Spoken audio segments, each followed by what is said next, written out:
Good morning. आज अपन lesson number 8 का last topic पढ़ रहे हैं। ठीक है, इससे पहले अपन बात करते हैं जो मैंने आपको कल क्वेश्चन पूछा था, वो था डोनेट साम्य अवस्था का नियम किस वैज्ञानिक ने दिया था। तो डोनेट साम्य अवस्था का नियम किसने दिया था? डोनेट नामक वैज्ञानिक ने दिया था। ठीक है, अब आज पढ़ेंगे यहाँ अपन सक्रिय अवशोषण। कल पढ़ा था हमने निष्क्रिय, जिसमें एटीपी खर्च नहीं होती है। वही परिभाषा यहाँ पर बोलनी है, केवल वहां थोड़ा सा चेंज था। आपने निष्क्रिय पढ़ा था, सांद्रता प्रवणता के अनुसार खनिज तत्वों का स्थानांतरण होता है, तो उसे अपन क्या कह देते थे? वहां पर निष्क्रिय अवशोषण। जबकि यहाँ पर कौन सा अवशोषण होता है? सक्रिय अवशोषण होता है। ठीक है, तो सक्रिय अवशोषण में क्या क्या डेफिनेशन होगी? जब खनिज तत्वों का स्थानांतरण या अवशोषण किसके दौरान होता है? सांद्रता प्रवणता के विरुद्ध होता है, अर्थात एटीपी खर्च होती है। यहां पर एटीपी खर्च होती है, अर्थात ऊर्जा खर्च होती है। इसे अपन क्या बोलते हैं? सक्रिय अवशोषण कहते हैं। अब देखिए, अब टॉपिक शुरू करते हैं अपन। सक्रिय अवशोषण है, उसके लिए भी 3 सिद्धांत दिए गए हैं। सक्रिय अवशोषण के लिए 3 सिद्धांत दिए गए हैं। उनमें पहला है वाहक संकल्पना सिद्धांत। पहला कौन सा है? वाहक संकल्पना सिद्धांत। दूसरा दिया गया है आयन पंप या साइटोक्रोम पंप सिद्धांत। और तीसरा जो सिद्धांत है वो है विद्युत रासायनिक प्रवणता संकल्पना। ठीक है, ये 3 सिद्धांत दिए गए हैं। तो यहां पर मुख्य है क्या खर्च होती है? एटीपी। एटीपी खर्च होगी, यानी ऊर्जा खर्च होती है। अब देखिए, सबसे पहले सिद्धांत पढ़ते हैं, उसका नाम क्या है? वाहक संकल्पना सिद्धांत। वाहक संकल्पना सिद्धांत। अब देखो, इस सिद्धांत को किसने दिया था? वॉन डेन हॉर्नेट ने दिया था 1937 में। किसने दिया था? वॉन डेन हॉर्नेट ने 1937 में दिया था। ठीक है, अब इस सिद्धांत के अनुसार क्या कहा गया?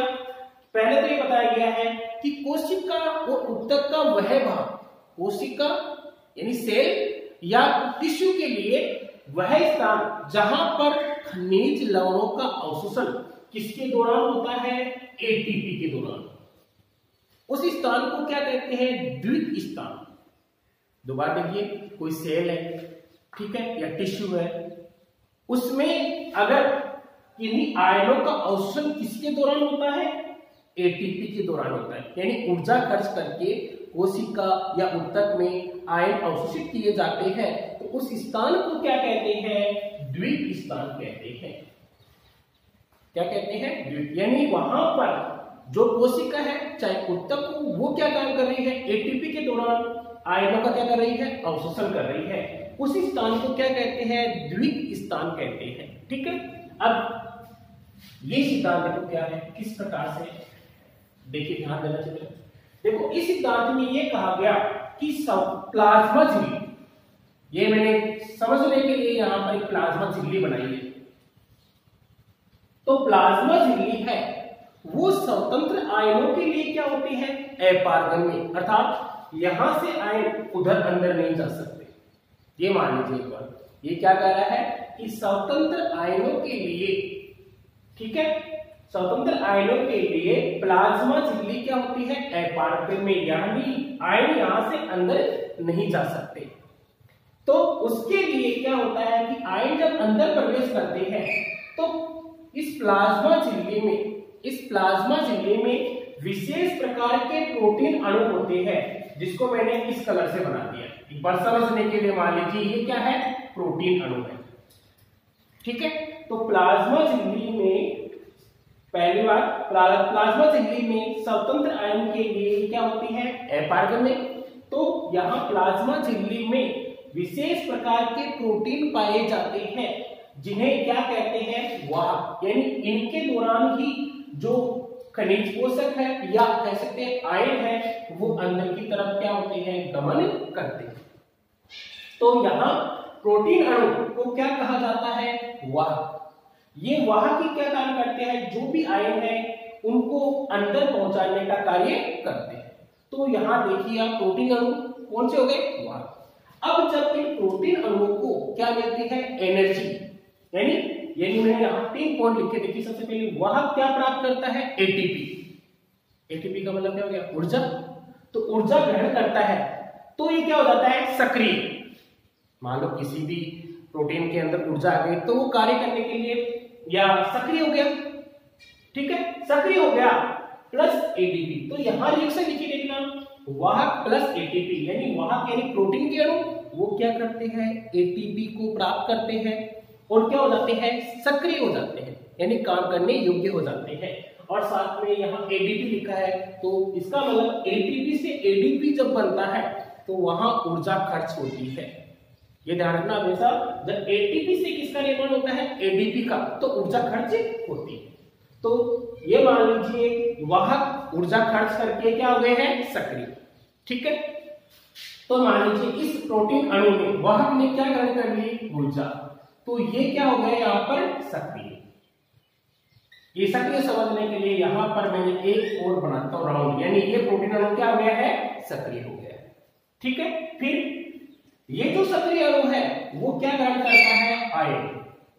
कोई भी खनिज पोषक है या आयन है उसको क्या कर लेगा, ग्रहण कर लेगा, चाहे पॉजिटिव हो चाहे नेगेटिव हो। जैसे मान लो यहाँ पर पॉजिटिव आयन है, उसको इसने क्या कर लिया, ग्रहण कर लिया, ठीक है। अब ग्रहण कर लेता है तो आयन प्लस सक्रिय वाहक क्या बनाते हैं, वह आयन सम्मिश्रण। जब इसके अंदर क्या चला गया, पॉजिटिव आयन चला गया, तो इसको कंप्लीट रूप से क्या कहेंगे अपन, वाहक आयन सम्मिश्रण। ये मान लीजिए ये तो था अपना प्रोटीन, अब प्रोटीन के अंदर ये अपना क्या आ गया, आयन, और ये क्या प्राप्त कर ली इसने, ऊर्जा। तो इसको कंप्लीट रूप से अपन क्या कहेंगे, सक्रिय वाहक, वाहक सक्रिय सम्मिश्रण। अब यहां पर ये जब सक्रिय हो जाता है तो इसने क्या किया, प्रोटीन ने क्या प्राप्त की, पहले ऊर्जा प्राप्त की। ऊर्जा प्राप्त करने के बाद में, ठीक है, इसने आयन को कलेक्ट किया और आयन को कलेक्ट करने के बाद में ये क्या बन गया, सक्रिय। अब आयन को जब इसने ले लिया तो ये आयन दूसरी तरफ इसको क्या कर दिया जाता है, छोड़ दिया जाता है। जैसे पॉजिटिव आयन इधर आ गया और वाहक वापस सामान्य हो गया, तो ये जो आयन था वो झिल्ली के अंदर की तरफ चला गया और वाहक क्या रह गया, वापस निष्क्रिय, तो वाहक सामान्य अवस्था में वापस हो गए। तो देखिए यहां पर वाहक ने क्या काम किया, इस पॉजिटिव आयन को किधर पहुंचा दिया, अंदर की तरफ, और इसके लिए क्या खर्च हुई, एटीपी। ये सिद्धांत कौन सा है, वाहक संकल्पना सिद्धांत। क्लियर आपको, रिपीट करता हूं दोबारा।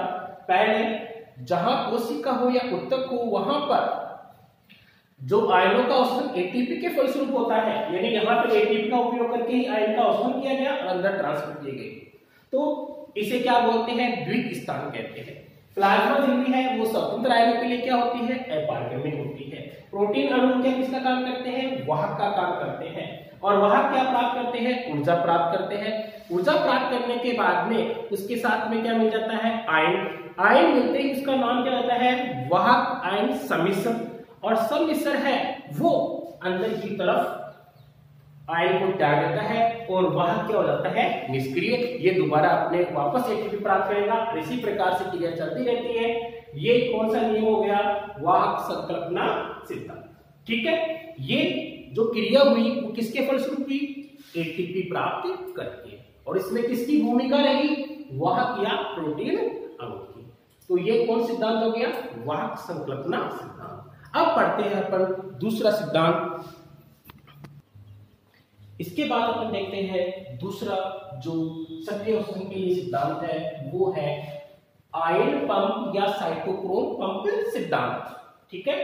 तो इसको किसने दिया था, लोंडेगार्ड व वेस्ट्रॉम के द्वारा सन 1933 में यह सिद्धांत दिया गया था, ठीक है। आयन पंप सिद्धांत किसने दिया था, लोंडेगार्ड व वेस्ट्रॉम ने।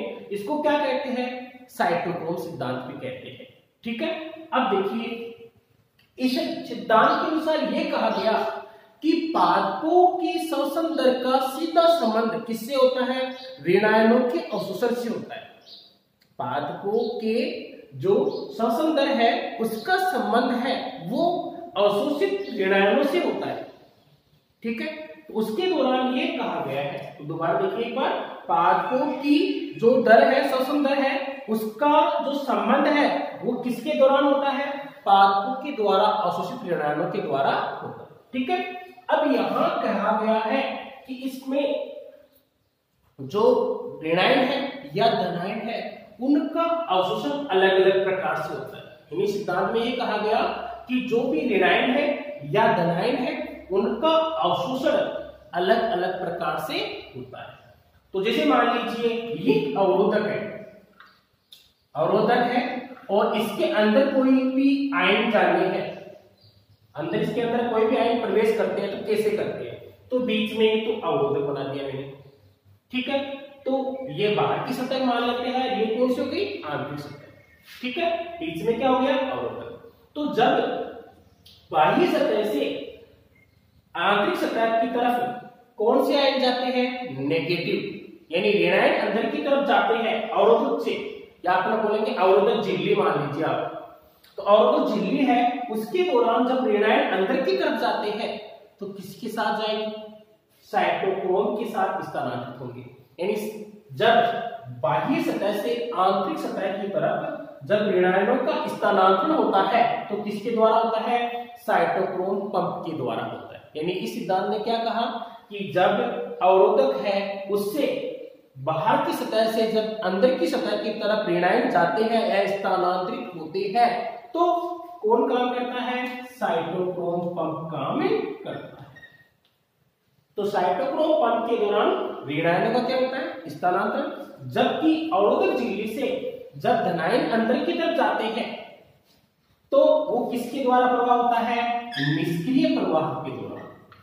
तो दो काम सीधे से आपको ध्यान रखना है। इस सिद्धांत के अनुसार अवरोधक झिल्ली के दौरान ऋणायन है वो अंदर की तरफ साइटोक्रोम पंप के द्वारा स्थानांतरित होते हैं, जबकि धनायन है निष्क्रिय प्रवाह के द्वारा अंदर की तरफ क्या होते हैं? स्थानांतरित होते हैं। ठीक है, अब इसके बाद अपन पढ़ते हैं तीसरा, विद्युत रासायनिक प्रवणता संकल्पना। इसके बाद अपन तीसरा जो पढ़ते हैं संकल्पना वो है विद्युत रासायनिक प्रवणता संकल्पना। ठीक है, तो यहां पर भाई अपन किसकी बात कर रहे हैं? सक्रिय अवशोषण। यहाँ भी ऊर्जा खर्च हुई है, यहाँ भी ऊर्जा खर्च होती है। अब यहाँ क्या बोल रहे हैं? विद्युत रासायनिक प्रवणता संकल्पना। ठीक है, तो इसके अनुसार ये सबसे पहले किसने दी थी? पीटर माइकेल ने दी थी। किसने दी? पीटर माइकेल ने दी थी। ठीक है, तो यहाँ इसके अनुसार ये कहा गया कि जो अवरोधक झिल्ली है, ये मान लीजिए झिल्ली, तो जो अवरोधक झिल्ली है उससे ऋणायनों का स्थानांतरण, इसका अवरोधक झिल्ली से ऋणायनों का स्थानांतरण किसके दौरान होता है? विद्युत रासायनिक प्रवणता के अनुसार होता है। और इसमें किसकी भूमिका रहती है? एटीपीज एंजाइम की बहुत भूमिका रहती है। तो देखिए यहां आयन में देखा था आपने, ठीक है, नेगेटिव आयन का स्थानांतरण हुआ था, पॉजिटिव आयन का क्या हुआ था? स्थानांतरण हुआ था। तो नेगेटिव आयन का इसमें किसके द्वारा हुआ था? साइटोक्रोम पंप के द्वारा। जबकि पॉजिटिव आयन का किसके द्वारा हुआ था? निष्क्रिय। जबकि यहां पर क्या कहा गया है कि जैसे नाम दे दीजिए विद्युत रासायनिक प्रवणता, तो आपको यह बोलना है कि जब अवरोधक झिल्ली से ऋणायनों का स्थानांतरण किसके दौरान होता है? विद्युत रासायनिक प्रवणता के अनुसार होता है, तो अपन क्या कहेंगे उसको? विद्युत रासायनिक प्रवणता संकल्पना कहते हैं। ठीक है, अब इसके कारण विद्युत रासायनिक प्रवणता के कारण जब ऋणायनों का यहाँ पर क्या हो रहा है? स्थानांतरण, तो इसके लिए कौन सा एंजाइम महत्वपूर्ण होता है? एटीपीज एंजाइम महत्वपूर्ण होता है।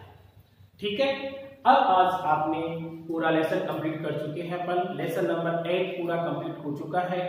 हमने लेसन नंबर 5, 6, 7, 8 ये चारों लेसन पढ़ चुके हैं अपन। ठीक है, अब अपन पढ़ेंगे लेसन नंबर 9 जो एंजाइम के लिए है। ये चारों चैप्टर है वो आपको अच्छी तरह तैयार करने हैं, क्योंकि ये बोर्ड एग्जाम में कितने नंबर के आते हैं? 9 नंबर के आते हैं। तो आपको इनको अच्छी तरह तैयार करना है। जब अपना चैप्टर 9 कंप्लीट हो जाएगा तो अपन एक साथ इस यूनिट का टेस्ट रखेंगे कंप्लीट, लेसन नंबर 5 से लेकर 9 तक। तो आज ही आपको मैं बोलता हूँ 9 चैप्टर अपना हो जाएगा। तो अगले गुरुवार को अपन 5, 6, 7, 8, 9 से क्वेश्चन रखेंगे कंप्लीट, ठीक है। और अभी देखिए, तो आपको अच्छी तरह तैयारी करना है। टेस्ट में जो भी होगा आपको सिलेबस 2 दिन पहले बता दिया जाएगा और बिल्कुल आपको इनको अच्छी तरह तैयार करना है, ठीक है। और टेस्ट में जो भी है अभी आप तो केवल सभी को तैयार कीजिए, ठीक है। टेस्ट में होगा जो आपको मंडे को बता दिया जाएगा, तो ये चैप्टर दिए जाएंगे, ठीक है। और जो भी पीछे वाला कोई भी आपको समझ में नहीं आए वो आप मेरे को पूछना। अब रहा आज के टॉपिक का क्वेश्चन, ठीक है। तो अपन यहाँ आज के टॉपिक से क्वेश्चन लेते हैं, वो है, हाँ, तो आज के टॉपिक का क्वेश्चन है वो है विद्युत रासायनिक प्रवणता संकल्पना। विद्युत रासायनिक प्रवणता संकल्पना किस वैज्ञानिक ने प्रस्तुत की थी, ठीक है। सभी को कमेंट बॉक्स में इसके बारे में डालना है, क्योंकि जो भी कमेंट होंगे 6 दिन के, उनके प्रत्येक के 2 नंबर होंगे और कुल 12 नंबर के कमेंट होंगे। तो सभी बच्चे जब कमेंट नहीं करेंगे तो नंबर नहीं दिए जाएंगे। तो सभी बच्चों को वीडियो को अच्छे से देखना है, फिर कमेंट करना है। Thank you.